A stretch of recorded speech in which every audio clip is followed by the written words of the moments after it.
সাদ্দাম তার বন্ধুর সাথে মেট্রোপথ দিয়ে যাচ্ছে। তার বন্ধুর সাথে গিয়ে তার একটা গার্লফ্রেন্ডের সাথে দেখা করা তার মেন উদ্দেশ্য। তখনই হঠাৎ করে তার বাইকটা নষ্ট হয়ে যায়। তখনই তাদের চোখ যায় খেজুর গাছের উপরে। তখন সাদ্দাম তাকে বলতে শুরু করে যে তুই যেহেতু তোর গার্লফ্রেন্ডের সাথে দেখা করতে যাচ্ছিস, তাহলে খালি হাতে যাওয়া তার ঠিক হবে না। তখন সাদ্দাম তার বন্ধুকে বলে যে তোর গার্লফ্রেন্ডের জন্য খেজুরের রস নিয়ে গেলে খুব খুশি হবে, কারণ তোর গার্লফ্রেন্ডের খেজুরের রস খুব ভালোবাসে। যে কথা সেই কাজ। তারপর বন্ধুটা খেজুর গাছের উপরে উঠে যায়। উপরে উঠে এখানে বিপজ্জনক একটা সাপ বসে রয়েছে, সে পাল্টে যায় ভিতরে। তখন সাদ্দাম তার বন্ধুকে বলতে শুরু করে তুই এখান থেকে লড়িস না, আমি মামাকে গিয়ে ডেকে আনছি। তারপর সাদ্দাম ওখান থেকে সোজা দৌড়াতে শুরু করে। তারপর তার মামাকে গিয়ে ডাক দিয়ে বলে যে এরকম এরকম ব্যাপার। তারপর তার মামাও তার সঙ্গে দৌড়ে আসে। এসে যখন তার মামা সেই সাপটাকে শ্যুট করবে বন্দুক দিয়ে, তখন এখানকার লোকেরা অনেকজন বলছে যে এই কাজটা শুধু আমাদের সেম ভাই করতে পারবে, এটা অন্য কেউ আর করা সম্ভব হবে না। এমন সময় আমরা দেখি শামসু উরুপে শ্যাম ভাইকে, মানে শাকিব খানকে। সে ছোটবেলা থেকে তার ইচ্ছা সে আমেরিকা যাবে, তাই জন্য ও নামটাকে ছোট করে শ্যাম হিসাবে রেখেছে। তখন শ্যামের বাবা তাকে বলে যে তাড়াতাড়ি সাপটাকে গুলি করার জন্য। তখন শ্যাম তার বাবাকে বলে যে সোজা আঙ্গুলে ঘি উঠবে না আব্বা, আমি আপনাকে 5 বছর যাবৎ বলছি যে আমি আমেরিকা যেতে চাই আমাকে টাকা দেওয়ার জন্য, কিন্তু আপনি আমাকে টাকা দিচ্ছেন না। এখন আপনি এখানে কসম কাটেন যে আপনি আমাকে টাকা দেবেন, তখনই আমি গিয়ে সেই সাপটাকে মারবো, না হলে কিন্তু আমি সেই সাপটাকে মারবো না। আর আপনি এটা আমার সাথে বাধা করেন যে আপনি 3 দিনের মধ্যে আমাকে 50 লক্ষ টাকা দেবেন, আর এটা আল্লাহর কসম, সেটা বলে আপনি বললেই আমি তাহলে এখনই গুলি মেরে দেবো। তারপরে শ্যামের বাবা এখানে কোনো উপায় না পেয়ে তাকে বলে দেয় যে তাকে 50 লক্ষ টাকা দেবে। আর এই উপরে যেন ছেলেটা ছিল, ছেলেটা হচ্ছে শ্যামের মামাতো ভাই। তারপরে এখানে শ্যাম শ্যুট করে সাপটাকে মেরে ফেলে। তারপরে রাত্রিবেলায় শ্যামের বাবা তাকে বলতে শুরু করে যে তুই যেভাবে লুকিয়ে ফুটিয়ে যাবি সেভাবে আমি তোকে দিতে পারবো না, কারণ তুই যদি যাস তুই বিছা লাগিয়ে যা, যতদিনের ইচ্ছা যত টাকা লাগে আমি তত টাকা দেবো, তোর 1 কোটি টাকা লাগলে আমি 1 কোটি টাকা দেবো, তাতে আমার কোনো অসুবিধা হবে না, কিন্তু বাপরে আমি তোকে এভাবে লুকিয়ে পাঠাতে পারবো না। তখন শ্যাম বলে যে কি করব, কারণ আমি এমবিসির মধ্যে অনেকবার গিয়েছি, কিন্তু তারা আমাকে রিজেক্ট করে দিচ্ছে। তারা বলেছে যদি আমি আরেকবার যাই তাহলে আমাকে জেলে ঢুকিয়ে দেবে।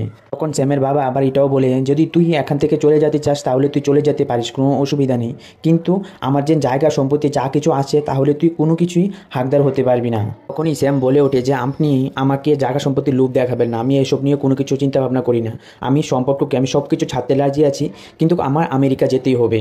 তখন সে বাবা বলে ওঠে যে আমি এসব ভাবতেও পারছি না, আর আমার মনটা অনেক কষ্ট পেয়েছে, কারণ আমি দ্বিতীয়বার আর কোনো বিয়ে করিনি, শুধু তোর মুখের দিকে তাকিয়ে, আর তুই ছেলে আমাকে এসব কথা শোনাচ্ছিস, আর তুই আমার সাথে এই সম্পর্ক শেষ করতে চাস। ঠিক আছে, তুই তোর টাকা পেয়ে যাবি। তারপর এই কথা বলে শ্যামের আব্বা এখান থেকে ঘরে চলে যায়। তারপর শ্যাম তার দাদিকে কথা বলতে শুরু করে যে তার বাবা কেন বুঝতে পারছে না যে তার আমেরিকা যেতেই হবে। তখন শ্যামের দাদি বলে যে তুই যা বুঝছিস কিন্তু তোর বাবা এসব বুঝতে পারছে না, আর তোর বাবা যা বুঝছে তুই এসব কিছুই বুঝতে পারছিস না। তারপরে এখান থেকে আমরা দেখি যে শ্যাম গিয়ে এক দালালের সাথে গিয়ে দেখা করে। তখন দালালকে ও বলতে শুরু করে যে আপনি আমাকে বলেছিলেন যে 50 লক্ষ টাকা এনে দেওয়ার জন্য, এই নেন আমি আপনার জন্য 50 লক্ষ টাকা এনে দিয়েছি। তখন সেই দালালটা বলতে শুরু করে যে তোমাকে বলেছি আমি 2-3 বছর আগে, আর এখনকার সময় আর ওখানকার সময় এখন অনেক তফাৎ হয়ে গেছে, এখন অনেক প্রবলেম হয়ে গেছে, আমি তোমাকে এভাবে পাঠাতে পারবো না, কারণ অনেক বড় প্রবলেম হয়ে যেতে পারে পরে। তখন শ্যাম সেই দালালকে বলতে শুরু করে যে আমি জানি না যে আমাকে কিভাবে তুমি পাঠাবে, কিন্তু আমাকে তুমি পাঠাতে হবে, না হলে আমি তোমাকে গরস্থলে পাঠিয়ে দেব।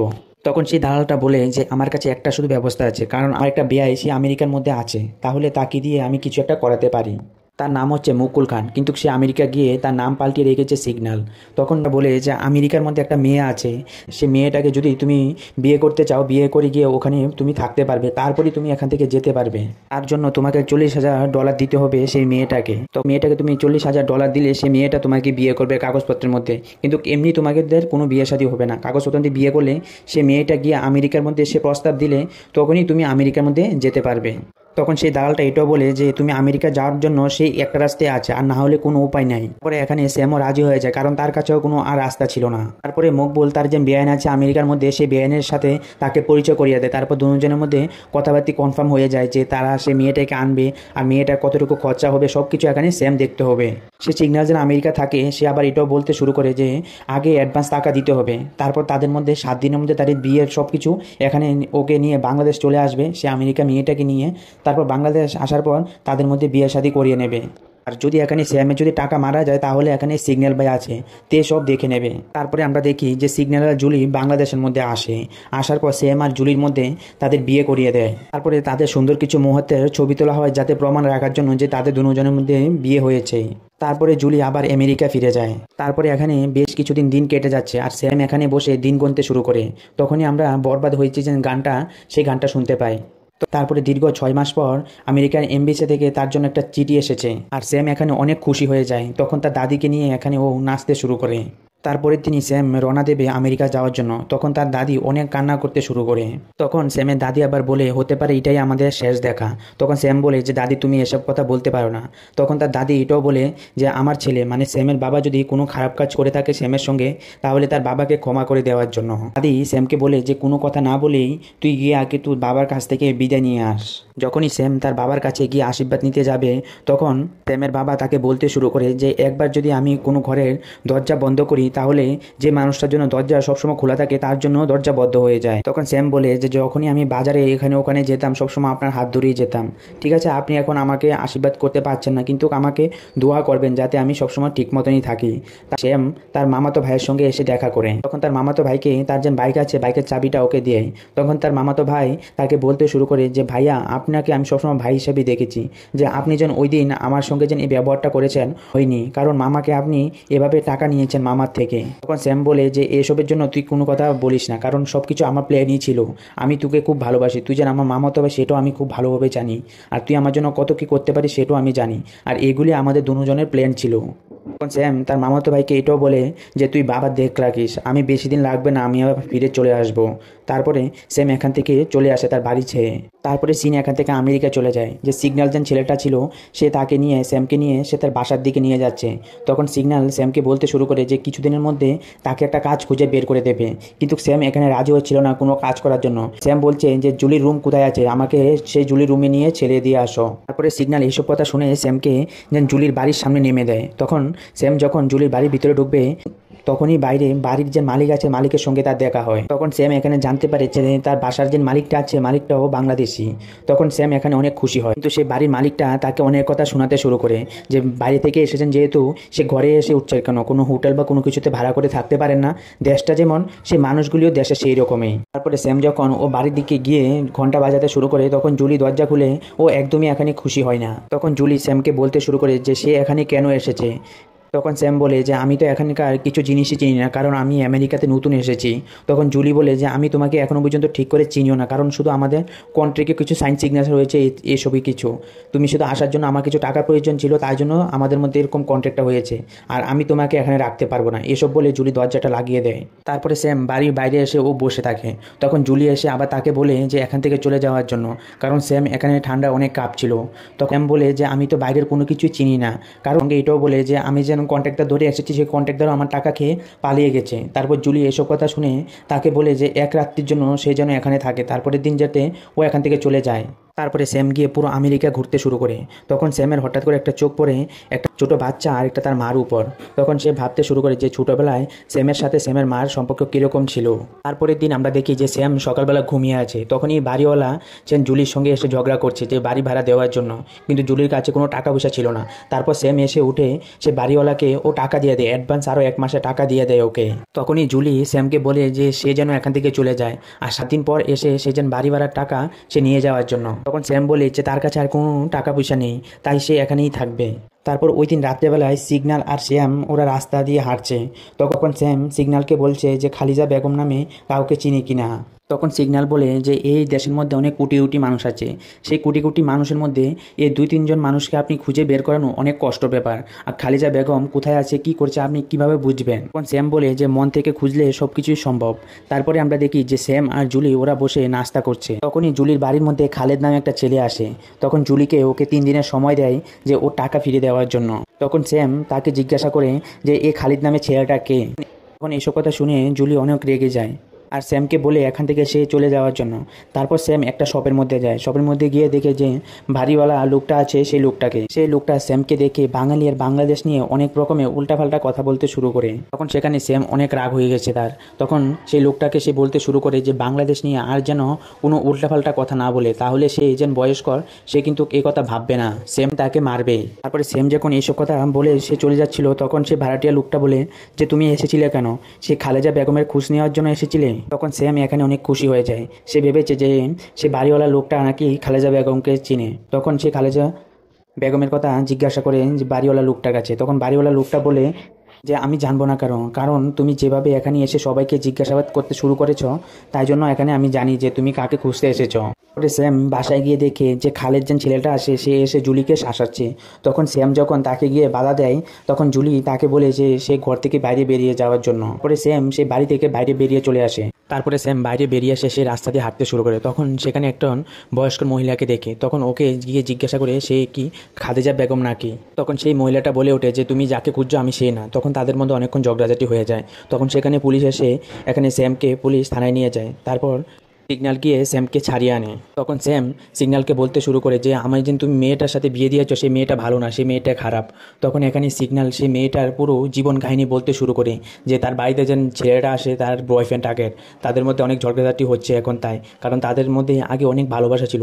তারপরে এখানে পুরো তাদের কাহিনীটা এখানে ওর সামনে তুলে ধরে। আর তোমার থেকে যে $40,000 নিয়েছিল সেটা তার জন্যই, কারণ এখানে যে খালি ছেলেটা আছে ও অনেক ডাকসের ব্যবসা করতো, তাই জন্য একদিন পুলিশ ওদের দুজনকে ধরে ফেলেছিল।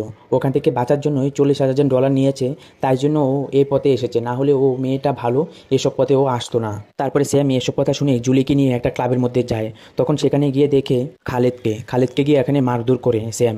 তখন খালেদকে বলে দেয় যে ওকে আর ডিস্টার্ব না করার জন্য, কারণ জুলি শুধু স্যামের। তারপরে জুলি আর স্যামের মধ্যে ভালোবাসা সৃষ্টি হয়েছে। তারপর তারা একটা সুন্দর সময় বের করে নেয়। তারপরে স্যাম জুলিকে বলতে শুরু করে যে সে আমেরিকাতে কিসের জন্য এসেছে। সে আমেরিকাতে এসেছে তার মার জন্য, কারণ তার গ্রামবাসীরা কেউ বলে যে অন্য ছেলের সাথে আমার মার সম্পর্ক ছিল, তাই বাবাকে ছেড়ে চলে এসেছে। আর অন্যরা আবারও এটাও বলে যে আমার বাবা মার সঙ্গে খারাপ ব্যবহার করতো, তাই জন্য আমার বাবাকে ছেড়ে চলে এসেছে। কিন্তু কোনটা সত্য কোনটা মিথ্যা আমি কিছুই বুঝতে পারছি না, তাই জন্য আমি এখানে এসেছি। কিন্তু আমার বাবা তো অনেক জায়গা সম্পত্তি অনেক কিছু ছিল, তবু আমার মা কেন ছেড়ে এসেছে সেসব কিছুই জানার জন্য আমি আমেরিকাতে এসেছি। তারপরে আমরা দেখি যে স্যাম একটা ইন্স্যুরেন্স কোম্পানির মধ্যে যায় যে তার নিজের একটা আইডি খোলার জন্য। তখন স্যাম সেই ম্যানেজারকে বলে যে তাদের লিস্টের মধ্যে খালিজা বেগম নামে যতগুলি নাম আছে সবগুলি তাকে দেওয়ার জন্য, তার ভীষণ প্রয়োজন, তার মাকে সে খুঁজছে। তারপরে স্যাম আর সিগন্যাল বসে ওরা বাইরে কফি খাচ্ছিল। তখন সেখানে খালিজার গ্রুপ আসে, ওখানে এসে স্যামকে মারতে চেষ্টা করে, কিন্তু এখানে তারা বারণ করে দেয় যে এখানে মারবে না, কারণ এখানে অনেক টুরিস্টরা এসেছে, তাই জন্য এখানে ওকে মারতে পারবে না। তারপরে কিছুক্ষণ পরে যে ইন্স্যুরেন্স কোম্পানির যে ম্যানেজারটা ছিল সেই ম্যানেজারটা তাকে 3টা খালিজা বেগমের নাম দেয় যে এখানে থাকে, গিয়ে দেখে আসতে পারো। তারপরে স্যাম সেই 3টা বাড়ির মধ্যে গিয়ে অনেক খোঁজাবেদনা করে, কিন্তু সেখানে গিয়ে দেখে যে তাদের ছেলে আছে বা তাদের যে এরকম কোনো বাংলাদেশে কোনো আত্মীয় স্বজন এরকম কেউ নেই। তারপরে স্যাম একটা বাড়ির মধ্যে যায়। তখন বাড়ির মালিক তাকে বলে যে আমার একজন মহিলার সাথে বাজারে গেলে সবসময় দেখা হয় খালিজা বেগম নামে, কিন্তু তার তো এরকম কোনো ছেলে নেই যে তুমি যেন বলছো। তখন সেই লোকটা আবার এটাও বলে যে তার শুধু একটাই ছেলে, তার নাম হচ্ছে রাজকুমার, আর সে বাংলাদেশে থাকে। তারপরে এসব কথা শুনে স্যাম এখান থেকে চলে আসে। তখন সেখানে স্যামের মনটা অনেক খারাপ হয়ে যায়। তারপর জুলিকে এসে বলে যে হতে পারে আমার মাকে আর আমি কোনো সময় খুঁজে বের করতে পারবো না। তখনই স্যামের কাছে একটা কল আসে। তখন কলের মধ্যে আমরা জানতে পারি যে বাড়িওয়ালার যে লোকটা ছিল যারা বাংলাদেশদেরকে দেখতে পারতো না, সেই লোকটা মারা গেছে।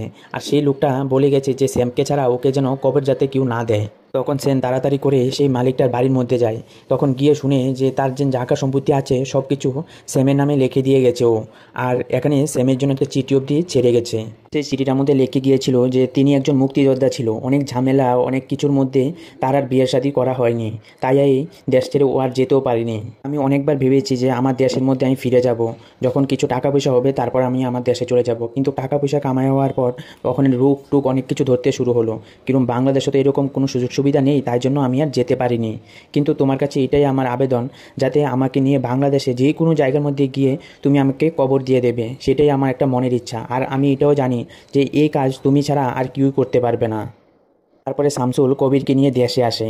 তারপর তাকে অনেক শ্রদ্ধেয়ভাবে তাকে দেশের মধ্যে কবর দেয়। তারপরে সেম যখন তার নিজ বাড়ির মধ্যে যায় তখন তার বাবা রাজকুমার বলে তাকে ডাক দেয়। তারপরে সেম ঘরের ভিতরে যায়, তখন সেমের বাবা তাকে বলে যে তোমার মা তোমাকে রাজকুমার বলে ডাকতো। আমার মা মারা যাওয়ার পর আমিও চিন্তা করলাম যে এখন আমারও কবরে যাওয়ার জন্য প্রস্তুতি নেওয়া দরকার। আর আমি তোমার মার কথা যদি তোমাকে না বলে আমি কবরে চলে যাই তাহলে তুমি সারা জীবন আমাকে ঘৃণা করবে। তারপরে এখান থেকে সিন আবার ফ্ল্যাশব্যাকে চলে যায়। তখনকার সময় সেমের বাবা পুরোদস্ত একজন আলেম মানুষ ছিল। সে বাড়ির মেয়ে বউদের ঘরের বাইরে কোনো বিনা পর্দা যাওয়া পছন্দ করতো না। তখন সেমের বাবা সেমের মাকে বলতে শুরু করে যে তুমি যদি কোনো সময় গিয়ে পুকুরের মধ্যে এভাবে খালি কোনো কিছু না দেখার মধ্যে পর্দা না দিয়ে যদি ছান করো তাহলে আমাদের মধ্যে তালাক হয়ে যাবে। আমি তালাক না বললেও মনে করবে যে তালাক হয়ে যাবে। সেমের মা খুব হাসি খুশি একজন মহিলা ছিল। সে শ্যামকে নিয়ে সবসময় ব্যস্ত থাকতো। একদিন শ্যাম পুকুরের মধ্যে পড়ে যায়, তখন শ্যামের মা কোনো কিছু না ভেবেই সে পুকুরের মধ্যে গিয়ে ঝাঁপিয়ে পড়ে। তখন শ্যামকেও বাঁচিয়ে আনে। তখন তার বাবার মনে অনেক রাগ হচ্ছিল যে তাকে এতবার করে বলেছে সে তবু কথা শুনেনি। তারপরে শ্যামের বাবা শ্যামের মাকে বলে যে এই বাড়ি ছেলে ওকে যাওয়ার জন্য। তারপরে শ্যামের মা ও খুব কান্নাকান্ডি করে। তারপরে শ্যামের মা ওখান থেকে চলে আসে। তারপরে 32 বছর হয়েছে, এখনো অবধি শ্যামের মার আর শ্যামের বাবার সঙ্গে কোনো তাদের পরিচয় নেই। শ্যামের বাবা এটাও বলে যে তোমার মার সঙ্গে যদি তোমার কোনো সময় দেখা হয় তাহলে তোমার মাকে বলবে যে আমাকে ক্ষমা করে দেওয়ার জন্য, কারণ তোমার মাকে এখনও আমি খুব ভালোবাসি। তখন শ্যাম বলে ওঠে যে আমি জানি যে আমার মা এখন কোথায় আছে। তখন শ্যামের বাবা শ্যামের দুটা হাত ধরে শ্যামের কাছে ক্ষমা চায়। তখন শ্যাম বলে যে আপনার কোনো দোষ নেই আব্বা, আর আপনি যা কিছুই করেছেন আপনার জ্ঞানের অভাবে এইসব আপনি করেছেন, আপনার প্রতি আমার কোনো রাগ নাই। তারপরে আমেরিকার যে সেই লোকটা ছিল সেই লোকের ঠিকানা মতো সে চলে যায় রাঙামাটি। তারপরে শ্যাম সেই ঠিকানা মতো সেই বাড়ির মধ্যে চলে যায়। তারপর সেই বাড়িটা দেখে শ্যামেরও খুব পছন্দ হয়। তখন সেই বাড়িটার নাম ছিল রাজকুমার ভিলা নামে। তখন গিয়ে সে তার মাকে ডাকতে শুরু করে।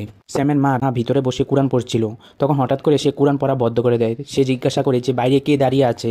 শ্যাম এখান থেকে ভাঙ্গা ভাঙ্গা গলায় বলতে শুরু করে যে আম্মা আমি আপনার রাজকুমার, আপনার সঙ্গে দেখা করার জন্য, আপনার সঙ্গে একটু থাকার জন্য, আপনার একটু ভালোবাসা পাওয়ার জন্য দুনিয়ার এক প্রান্ত থেকে আমি আরেক প্রান্তে এসেছি। আপনি আমার সাথে একটু কথা বলেন না আম্মা, আপনি একটু কথা বলেন, আমার মনটা একটু শান্তি হবে। শ্যামের আম্মা শ্যামকে বলে যে এখান থেকে চলে যাওয়ার জন্য, কারণ শ্যামের মার শ্যামের সাথে দেখা করার কোনো অনুমতি নেই। তখন শ্যাম বলে ওঠে যে এখনও অবধি আপনি আব্বার উপর রাগ হয়ে আছেন, আর আব্বা ওখান থেকে অনেক কান্না করছে যে আব্বা যেন একটা ভুল করেছে, সেই ভুলটা আব্বা বুঝে ফেলেছে। আচ্ছা আপনি এখানে থাকেন, আমি এখনই গিয়ে আমি আব্বাকে নিয়ে আসছি।